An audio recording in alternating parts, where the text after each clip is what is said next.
Have you ever sent out a dispute letter and you didn't see any results from that dispute letter? Or have you ever sent a dispute letter out and your file was just updated?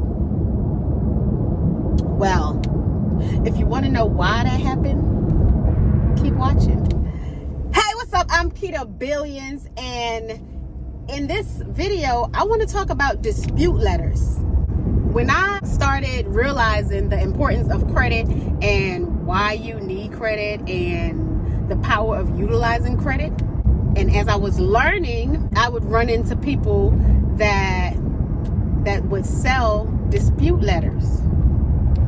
And this video isn't to, knock dispute letters.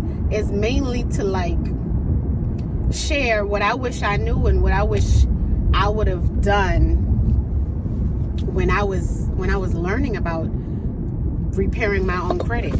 They sell you all these dispute letters, and you're overwhelmed. And first of all, you don't even know what dispute letter, where to start, what letter to send out first. When you get a dispute letter, if you pay somebody for a dispute letter, the thing about what they don't tell you is that same dispute letter, it's being used by a numerous amount of people. So everybody that is purchasing that dispute letter from whoever is selling it is using the same letter, which and the problem with that is with the credit bureau is that when the computer starts realizing that they're receiving the same letter over and over and over and over and over,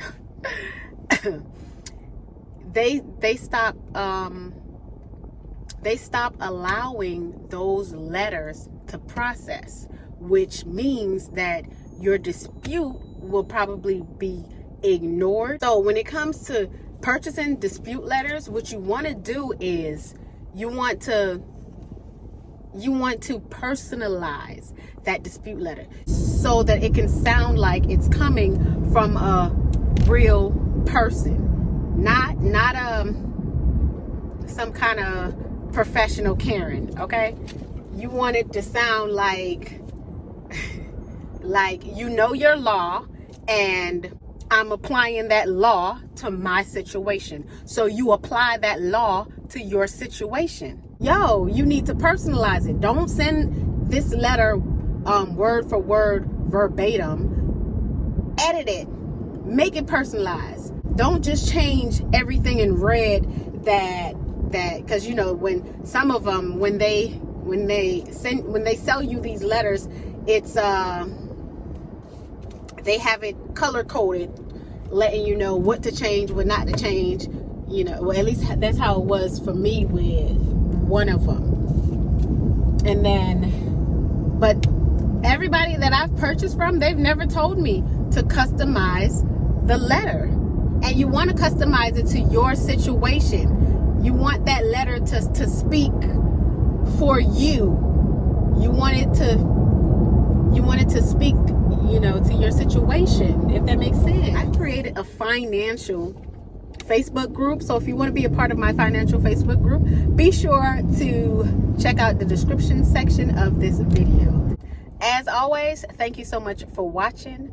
Be sure to subscribe to the channel, and I'll catch you in my next video.